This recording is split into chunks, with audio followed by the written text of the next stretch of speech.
página 10, Renata e Leandro. E, claro, Edu Petreri. A gente está formulando essa lauda, eu vou trazer para vocês aqui agora. Olha, o depoimento tá aí, ó, veja só. Aos 4 dias de maio de 2015, eu estou lendo para vocês como está aqui, o termo do depoimento é de um agente chamado Dalmei Fernando Werlang, tá? Ele, então, presta depoimento em Curitiba, agente da Polícia Federal, classe especial, matrícula X, ao final, assinado e declarado presente, Dalmei Fernando Werlang. Agente da PF, classe especial, nova matrícula, bababá, dizer a verdade na forma da lei, tem a informar que é lotado em tal lugar, desde aproximadamente o ano tal, que atualmente encontra-se na chefia de um setor, também, que o depoente é responsável pelo implemento, aí agora eu começo a chamar a sua atenção.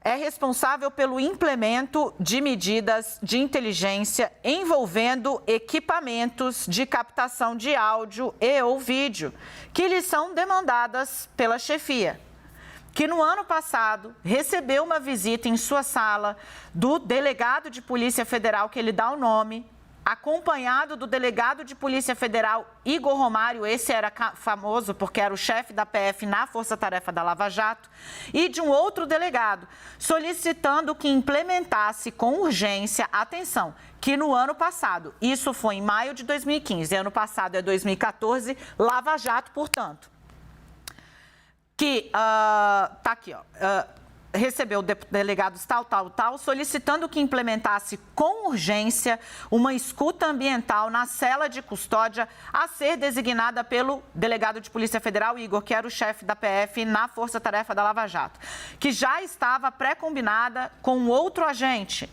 que sabe que um outro agente também estava presente na sala, ou seja, não foi nenhuma ordem dada no escurinho, só para um ou dois, é uma ordem que foi dada na presença de outras pessoas. E aí ele diz o seguinte, que, tal como era costume, muitas vezes essa demanda surgia, principalmente quando o preso Fernandinho Beiramar ficou preso anteriormente na carceragem da Polícia Federal, que o depoente de imediato cumpriu a ordem, se apresentando na carceragem no período da tarde, a fim de verificar as condições do dispositivo e do local, que na carceragem estava presente um agente e outra agente, a qual ajuda o depoente nesse tipo de serviço, que se dirigiu à cela indicada, que depois viria a ser ocupada pelo preso Alberto Youssef, já que os delegados haviam dito que o alvo era a referida pessoa, que o equipamento de escuta foi colocado em cima do forro, entre a laje, ficando à espera da chegada do preso Youssef,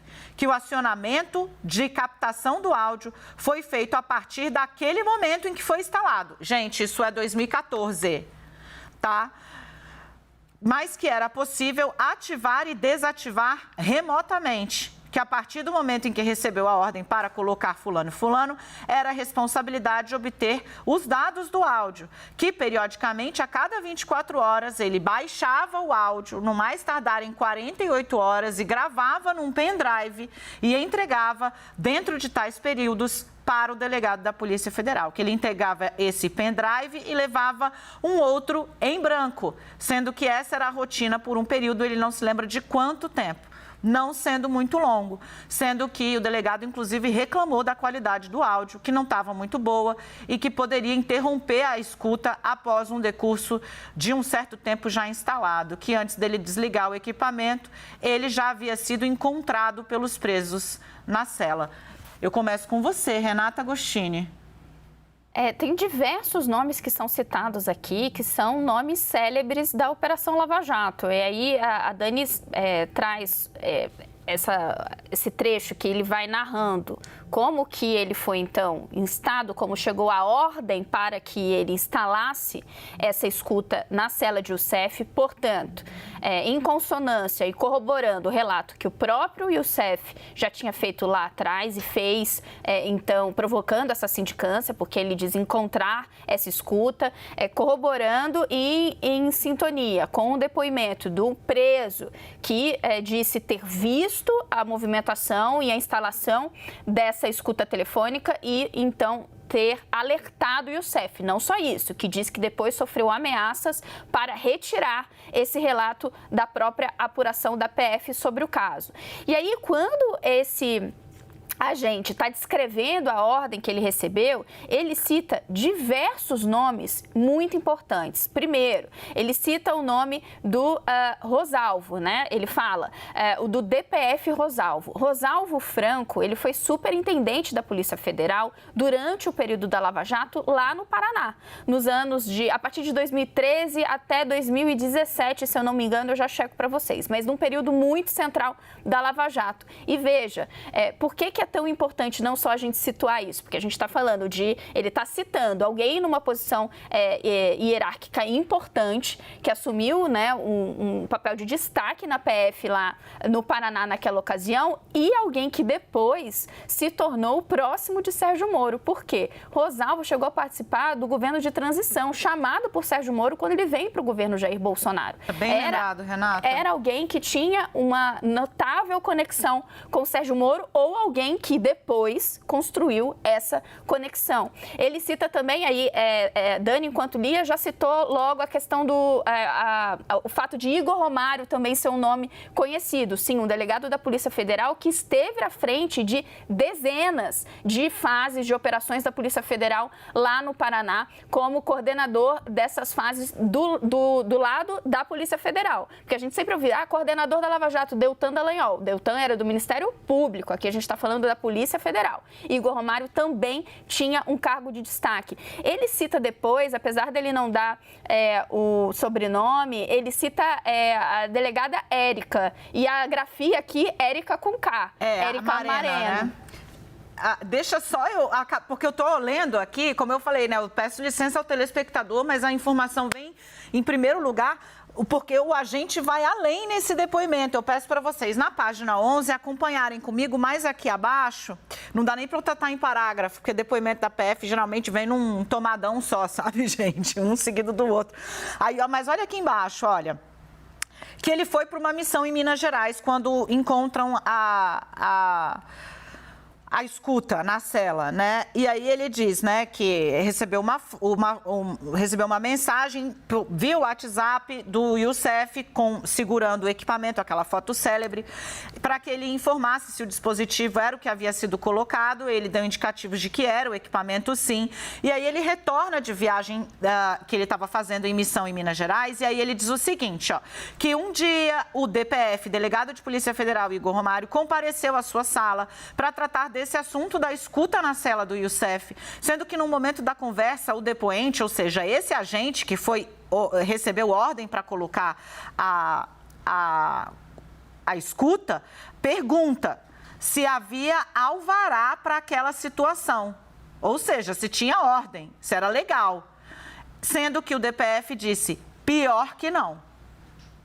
Que o depoente, então, ou seja, o agente que recebeu a ordem para instalar, tomou ciência naquele momento de que a escuta na cela do Youssef, que foi pedida por ele e os demais, era clandestina e ilegal. Desculpa, Renata, com você.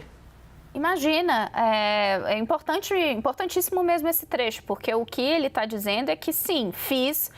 E, veja, fui surpreendido logo depois com a informação de que não havia autorização para isso, portanto, eu recebi uma ordem para instalar uma escuta ilegal. Complemento já para te devolver e você falar com o Leandro, Dani, só chamava atenção para essa outra personagem também, delegada Érica Marena, que também teve destaque na Lava Jato, também era um nome que tinha conexão com o ex-juiz Sérgio Moro, era visto como um nome importante. A Érica Marena chegou a participar do governo também, ou eu estou trocando as bolas? Não, ela teve, depois aconteceu o caso Cancelier, né? Onde houve ali uma busca e uma batida, inclusive uma prisão de um reitor da Universidade Federal de Santa Catarina ou do Paraná? Santa Catarina. E o Luiz Carlos Cancelier era o nome dele. A acusação era absolutamente desproporcional. Participou, sim. E ele decide se suicidar quando ele sai com um bilhete dizendo que a Lava Jato havia acabado com a honra, com a vida dele e que ele não ia viver daquele jeito. Mas ela também, minha lembrança, fui checar aqui, ela também foi chamada por Sérgio Moro para participar do governo Jair Bolsonaro quando ele integra o governo como ministro da Justiça. Leandro, quero te ouvir, é cristalino que o depoente tomou ciência naquele momento que a escuta na cela do Youssef, que foi pedida por ele e os demais, era clandestina e ilegal. Que depois desses fatos, soube que foi instaurada uma investigação administrativa para apurar a responsabilidade dos autores e suas circunstâncias, presidida pelo delegado de Polícia Federal Moscardi, que enquanto o apuratório ocorria, o depoente achava que seria ouvido, porém a única demanda encaminhada sobre aquele equipamento foi um questionamento tipo uma consulta técnica.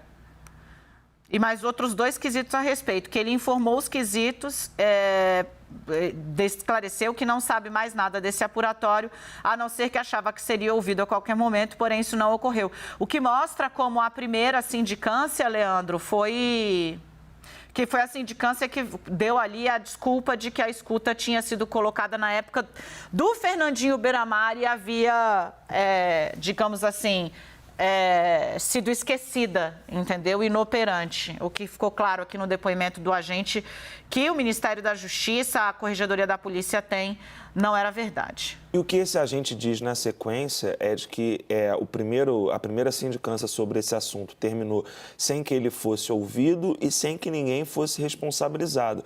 Mas ele diz que, caso tivesse sido chamado, teria explicado que sabia ali que aquela escuta foi pedida para esses delegados super relevantes da Operação Lava Jato, que vocês lembraram agora. Essas pessoas viraram personagens de filme, gente. Então, foram pessoas importantes para os rumos da Operação Lava Jato e que tiveram ali uma escalada importante nas vidas delas, né? Então, eram pessoas que, segundo esse agente, sabiam que estavam cometendo uma ilegalidade. O que diz esse agente é que aquela escuta foi pedida pelos delegados acima, e aí todos aqueles que Renata e Dani citaram, para ouvir as conversas do preso Alberto Youssef, que estava para chegar, né? E aí ele diz que o próprio delegado Igor afirmou que essa escuta foi usada de maneira clandestina. É um depoimento super grave que mostra 2 coisas, né? Primeiro, que os delegados e segundo esse agente, né, os delegados sabiam, teriam ciência de que estavam cometendo uma ilegalidade e a Polícia Federal se fechou para poder proteger essas pessoas que, em determinado momento, tiveram ali, né, em funções de altíssimo destaque na carreira delas e uma ascensão muito grande sobre a Polícia Federal e sobre os rumos da Lava Jato. E segundo, né, além dessa blindagem que a PF se fez ali, tem o ponto de que foi feita uma sindicância que terminou sem ouvir uma figura central. Pelo que esse agente descreve, ele precisava naturalmente ter sido ouvido pela apuração interna da PF e não o foi, né? O que mostra esse duplo movimento. Faz uma sindicância sem ouvir uma figura-chave e blinda ali a polícia, os delegados da Polícia Federal do cometimento de alguma irregularidade. Não vale tudo, né? E o que esse agente está mostrando é que tem muita coisa ainda para ser, pelo menos, apurada e levantada. A gente tem até e-mail que foi enviado para a Corregedoria, para a sindicância, e-mail que termina assim. Mas eu só soube mesmo quando você me falou que ele não tinha alvará, o que me deixou com muita raiva. Por que o delegado colocaria uma operação tão importante em risco? Vai entender.